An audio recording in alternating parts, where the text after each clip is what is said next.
Okay, selamat sejahtera kepada semua pelajar. Hari ini cikgu ingin mengajar tentang tajuk jenis dan ciri iklim di Malaysia, iaitu tertumpu kepada suhu di Malaysia.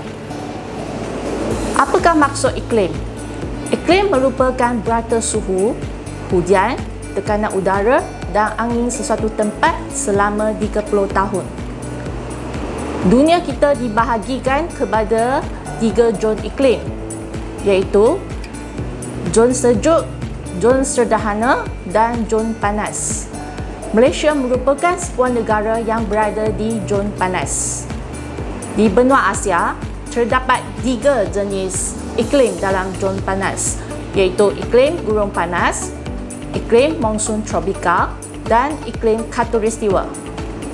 Malaysia mengalami iklim khatulistiwa kerana terletak berhampiran dengan garisan khatulistiwa yang terdapat di antara garis lintang 0 hingga 10 darjah utara dan 0 hingga 10 darjah selatan. Selain Malaysia, kawasan yang beriklim khatulistiwa adalah Colombia dan Lembaga Amazon di Amerika Selatan, Lembaga Zaire di benua Afrika dan juga di Asia Tenggara, Indonesia dan Pulau Mindanao, Filipina. Kawasan yang beriklim khatulistiwa mengalami cuaca yang panas dan lembap sepanjang tahun. Sekarang kita teruskan dengan ciri iklim di Malaysia, iaitu suhu di Malaysia. Pertama, suhu di Malaysia adalah tinggi dan hampir sekata sepanjang tahun, iaitu antara 27 darjah Celsius hingga 29 darjah Celsius. Yang kedua, min suhu tahunan tinggi, iaitu 27 darjah Celsius. Bagaimanakah kita nak menentukan min suhu tahunan bagi sesuatu kawasan? Kita boleh dapatkan min suhu tahunan dengan jumlah min suhu bulanan dalam setahun bahagikan kepada 12, iaitu 12 bulan. Contoh soalan, carikan min suhu tahunan bagi kawasan Y. Dengan jadual diberi, kita jumlah semua min suhu bulanan dari Januari, Februari, Mac hingga ke bulan Disember. Kemudian dibahagikan kepada 12. Jadi, min suhu tahunan bagi kawasan Y adalah 28.4 darjah Celsius.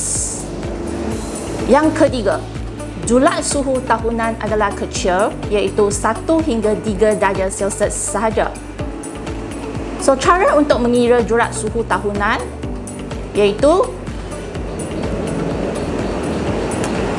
kita tambahkan min suhu bulanan tertinggi tolak dengan min suhu bulanan terendah.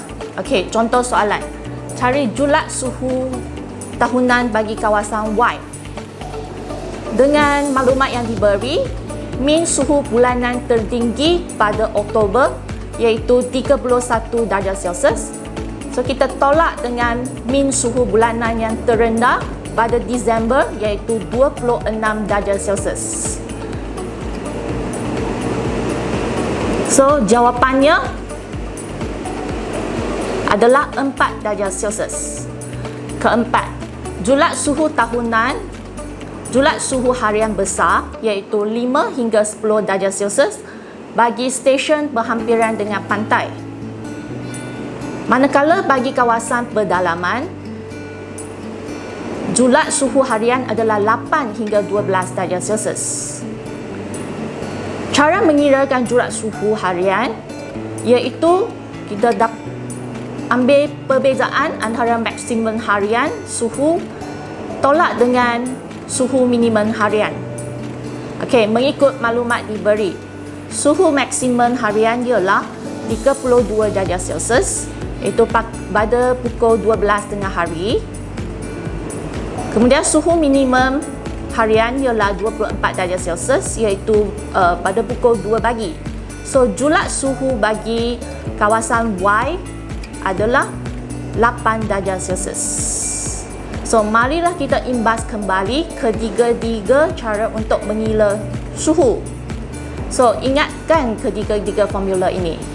So akhirnya kesimpulan pada hari ini, yang pertama, Malaysia mengalami iklim khatulistiwa. Yang kedua, suhu Malaysia adalah tinggi dan hampir sekata sepanjang tahun. Yang ketiga, min suhu tahunan adalah tinggi iaitu 27 darjah Celsius dan akhirnya julat suhu tahunan kecil iaitu 1 hingga 3 darjah Celsius. Sekian saja untuk hari ini. Jangan lupa untuk like, share and subscribe channel ACI Setiawan.